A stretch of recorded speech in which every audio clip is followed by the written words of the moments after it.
Most people who say they work with deities are actually just talking to themselves in fancy language. And the gods? They know. Here's what nobody wants to admit up front. Deity work isn't about lighting a candle and feeling spiritual. It's about entering a relationship with something that existed long before you were born and will exist long after you're dust. And that changes everything. Because the gods don't need you. That's not cruelty, that's freedom.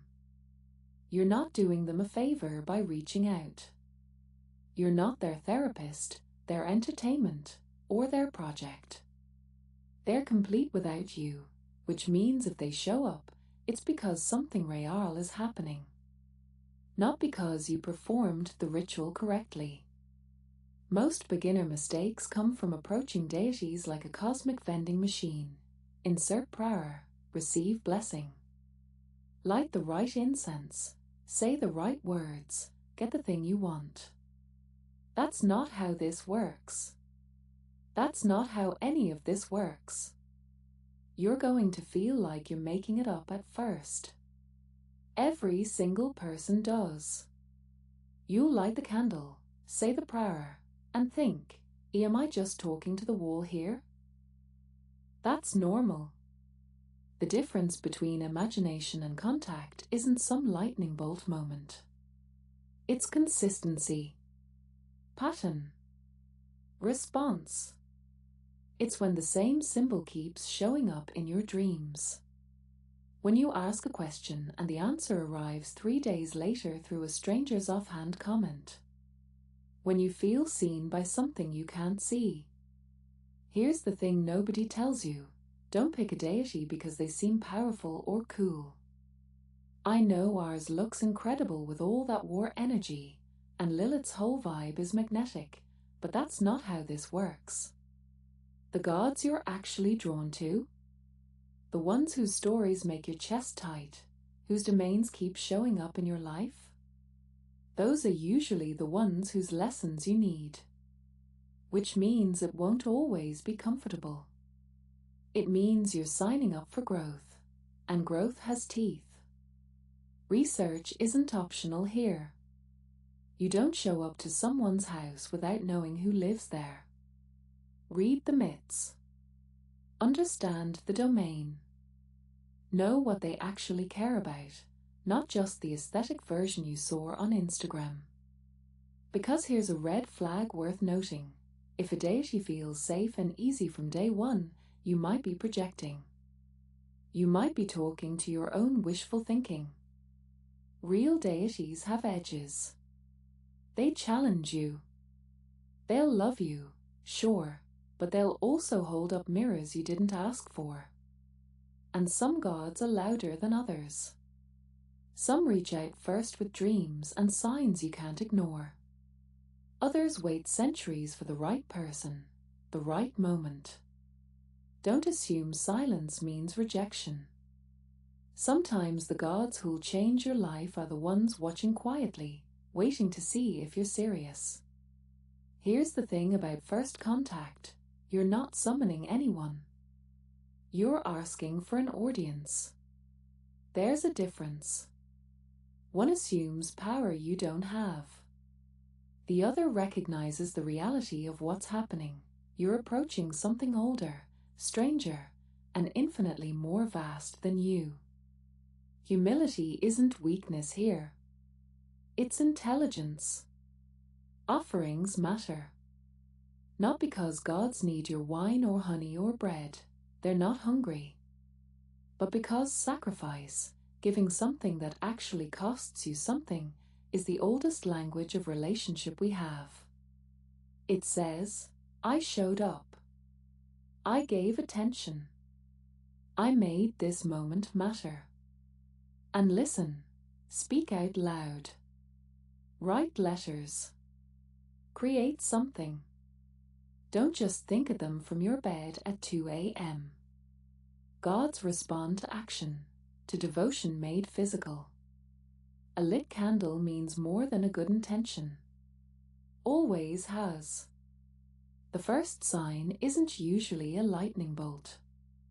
It's a song that keeps playing everywhere you go. A bird that watches you too long. A dream that won't fade 3 days later.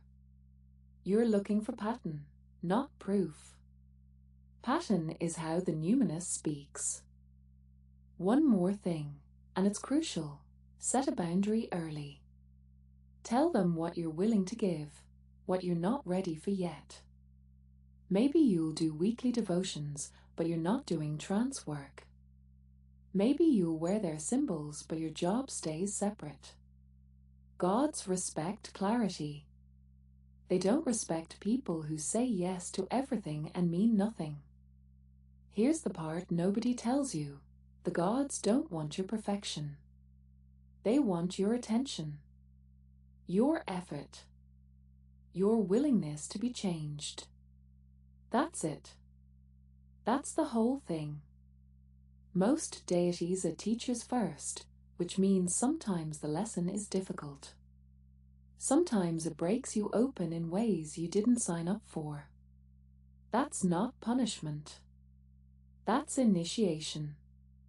That's what actual transformation looks like when it's happening to you, not just theoretically, in some book you're reading at arm's length. The gods want you to live your life well. They're not interested in devotees who abandon their responsibilities to light incense all day. They want you functional, present, engaged with your actual existence. Deity work should make you more capable in your life, not less. If your practice is turning you into someone who can hold down a job or maintain relationships, something's gone sideways. And here's the thing that'll make or break everything: reciprocity. You can't only show up when you need something. You can't treat the gods like a cosmic vending machine. Relationship is built in the quiet times. The regular offerings. The small, consistent acts that say, I'm here, I remember you, this matters to me. Not because you want something. Just because the relationship itself is worth tending. That's what they want. Your presence. Your consistency. Your willingness to grow, even when growth feels like breaking. Here's the hard truth. If your life is actively falling apart and you're calling it deity work, you need to stop. Right now. Real divine contact might challenge you, might ask you to face uncomfortable things about yourself, but it doesn't destroy you. It rebuilds you stronger. There's a difference between transformation and demolition, and you need to know which one you're in. Some spirits pretend to be gods. They're not. They're parasites wearing a mask, and they're counting on you being too starstruck to notice. If something demands complete obedience, isolates you from other people, makes you feel worthless or small, that's not a deity. That's an abusive relationship with a non-physical entity, and you have every right to end it. You can walk away. You can pause. You can say not right now and mean it. The gods are vast and patient. They've existed for millennia. They can wait. Toxic relationships with deities aren't divine will. They're human projection, trauma patterns, or straight-up parasitic attachment. Don't mistake suffering for devotion. And sometimes, honestly, you just outgrow a connection. Or they step back because the lesson is complete. Endings aren't failures. They're completions. A deity who was perfect for you at 23 might not be the one you need at 35. And that's not only okay, it's how it's supposed to work. Growth means movement. Even in the spirit world. Here's the thing nobody tells you. Real deity work makes you more yourself, not less. You don't dissolve into devotion like some mystical ego death trip. You become sharper, clearer, more aligned with your actual nature, not the one you thought you were supposed to perform. The gods aren't here to sand you down into a holy little saint. They're here to reveal what you already are underneath all that conditioning. And you'll notice synchronicities that are too specific to dismiss. Not vague angel numbers or butterflies that could mean anything. I'm talking direct, personal, impossible to ignore moments.